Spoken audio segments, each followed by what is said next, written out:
So you signed a contract with your roofer. He does the job, and in the middle of the job, he stops and says there's extras. What are some extras that are legitimate, and what are some that are not? Let's explore those now.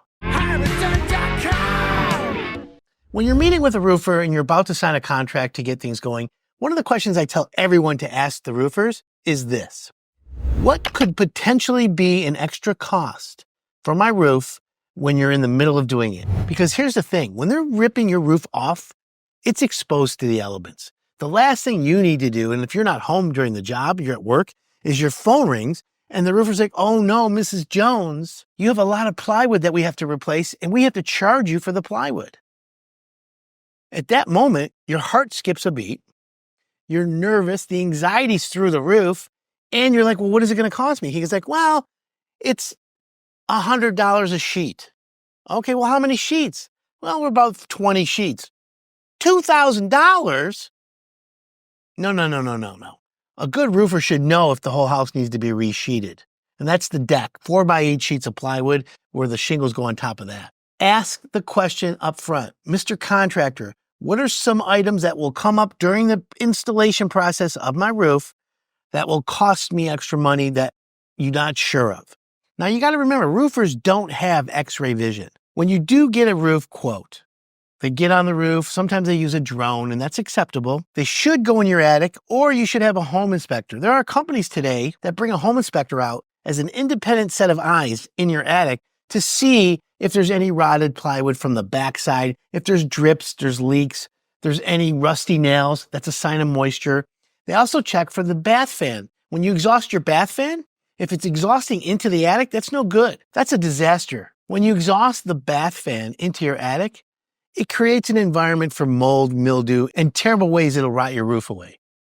So you ask the question, what could cost me more money when doing my roof? Here's one item that will cost you more money. It's replacing the plywood.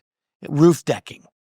4x8 sheet plus the cost of installation. Ask them up front, what's it cost? Some roofers include 3, 4, 5 sheets of plywood.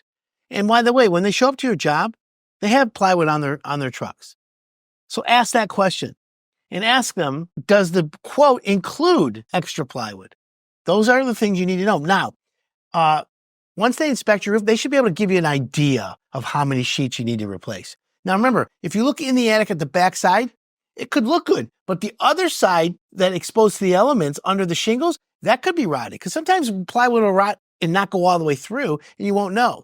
So you're going to need to trust your roofer. This is why having a quality, trustworthy, experienced roofer is going to help you in the long run. So again, plywood is an extra. The best way to do it is to tell the contractor you want to pay market rate for the wood. Typically in today's rates from a big box store, it's about $20 for a sheet, 4-foot by 8-foot sheet of plywood, around $20.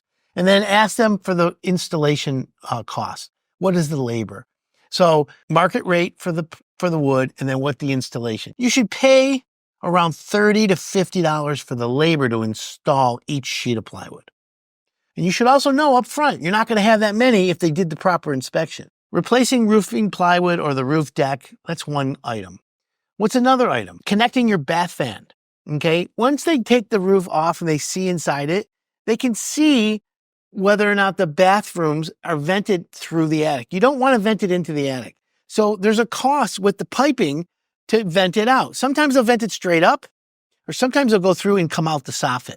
Both are workable and both do okay, but they must connect them out. That's important. A third extra that you may come across is the soffit vents, okay?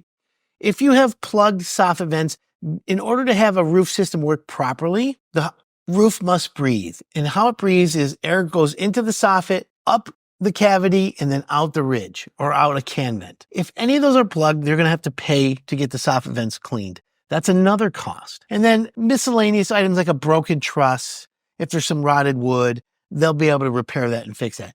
But I would ask the roofer, please, since I'm at work or I'm not there, I need you to document, take pictures, show where you're replacing it so I have it for my files. That's an important way to know what an extra could be in your roof.